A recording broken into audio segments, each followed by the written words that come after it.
പലരും പറയുന്നൊരു പരാതിയാണ് നമ്മളൊരു കാര്യം ആഗ്രഹിച്ചു കഴിഞ്ഞാൽ അതിന് നേരെ ഓപ്പോസിറ്റ് ആയിട്ടുള്ള കാര്യങ്ങളാണ് നടക്കുന്നത് എന്നുള്ളത്. ഉദാഹരണത്തിന് ജീവിതത്തിൽ ഏതെങ്കിലും ഒരു നല്ലൊരു ലക്ഷ്യം വെച്ച് പ്രവർത്തിച്ചു തുടങ്ങുമ്പോൾ ആ ലക്ഷ്യം നടക്കാതിരിക്കാനുള്ള രീതിയിലുള്ള വ്യക്തികളും സാഹചര്യങ്ങളൊക്കെ വന്നിട്ട് ആകെ ബുദ്ധിമുട്ട് സൃഷ്ടിക്കുന്നു. അല്ലെങ്കിൽ എനിക്ക് എൻ്റെ ദേഷ്യം ഒന്ന് മാറ്റണം, ഞാൻ ഇനി ആരോടും ദേഷ്യപ്പെടില്ല എന്ന് തീരുമാനിക്കുമ്പോൾ അത് കൂടുതൽ ദേഷ്യപ്പെടാനുള്ള സാഹചര്യങ്ങൾ ഒരുങ്ങി വരും. എൻ്റെ ജീവിതം ഒന്ന് അച്ചടക്കത്തോട് ഡിസിപ്ലിനോടുകൂടി ഒന്ന് സെറ്റാക്കി എടുക്കണമെന്ന് വിചാരിക്കുമ്പോൾ അത് മുഴുവൻ താറുമാറാകുന്ന രീതിയിലുള്ള കാര്യങ്ങൾ സംഭവിക്കുന്നു. അതുകൊണ്ട് എന്താഗ്രഹിച്ചാലും എന്തിനു ശ്രമിച്ചാലും അതിന് നേരെ ഓപ്പോസിറ്റ് ആയിട്ടുള്ള കാര്യങ്ങൾ സംഭവിക്കുന്നത് മൂലം ആത്മാർത്ഥമായി ഒന്ന് ആഗ്രഹിക്കാൻ പോലും മടിക്കുകയാണ് എന്നുള്ളതാണ് പലരും പറയുന്നത്. ഇവിടെ മനസ്സിലാക്കാനുള്ളത്, നമ്മുടെ ജീവിതം എന്ന് പറഞ്ഞാൽ നമ്മളൊരു കാര്യം മനസ്സിൽ ആഗ്രഹിക്കുമ്പോൾ അത് നമ്മുടെ കൺമുന്നിൽ വെറുതെ അങ്ങ് രൂപപ്പെട്ടു വരികയല്ല ചെയ്യുന്നത്. നമ്മുടെ ജീവിതത്തിൽ എന്ത് വേണമോ അത് ആദ്യം നമ്മുടെ ഉള്ളിൽ, നമ്മുടെ സബ് കോൺഷ്യസ് തലത്തിൽ ആദ്യം ഫോം ചെയ്യുന്നുണ്ട്, സൃഷ്ടിക്കപ്പെടുന്നുണ്ട്. എന്നിട്ടാണ് അത് നമ്മുടെ ലൈഫിൽ പ്രതിഫലനമായിട്ട് വരുന്നത്. അതിൻ്റെ അർത്ഥം നമ്മൾ പുതുതായി ഒന്ന്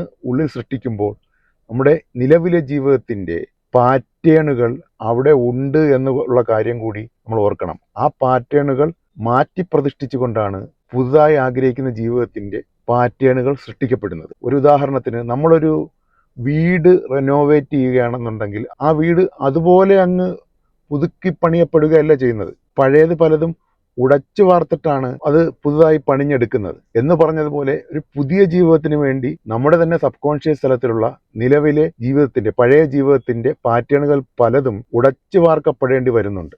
ഈ ഒരു ഉടച്ചു വാർക്കപ്പെടലിന്റെ ഭാഗമായി ഉണ്ടാകുന്ന ഒരുതരം മെസ്സപ്പ് ഉണ്ടല്ലോ, അത് ആണ് നമ്മുടെ മുന്നിൽ, നമ്മുടെ ജീവിതത്തിൽ നമ്മൾ എന്താഗ്രഹിച്ചോ അതിന് ഓപ്പോസിറ്റായി സംഭവിക്കുന്നതായി തോന്നിക്കൊണ്ട് ഉള്ള ഒരു പ്രതിഭാസം വരുന്നത്. ഇവിടെയാണ് പലരും തെറ്റിദ്ധരിക്കുന്നത്. അതായത് നമ്മളൊരു കാര്യം ആഗ്രഹിക്കുമ്പോൾ അതിന് നേരെ എതിരായിട്ടുള്ള കാര്യങ്ങൾ സംഭവിക്കുമ്പോൾ ഞാൻ വിചാരിച്ചതുപോലെ ഒന്നും നടക്കുന്നില്ല എന്ന് കരുതിക്കൊണ്ട് മനസ്സുമെടുത്ത് ആ ഒരു ആഗ്രഹത്തിൽ നിന്ന് പിന്മാറും, അല്ലെങ്കിൽ വിട്ടുകളയും. അതല്ല വേണ്ടത്.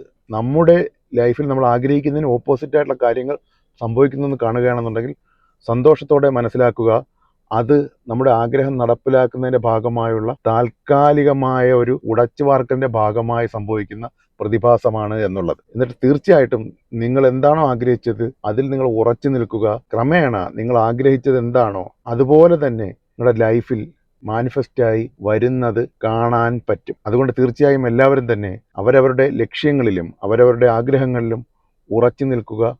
താൽക്കാലികമായ ഇതുപോലുള്ള നെഗറ്റീവ് പ്രതിഭാസങ്ങളെ നേരിടാനുള്ള മനക്കരുത്തും മനഃശക്തിയും കാണിക്കുക. തീർച്ചയായും ആത്യന്തികമായി നിങ്ങൾ വിജയിക്കുക തന്നെ ചെയ്യും. Thank you.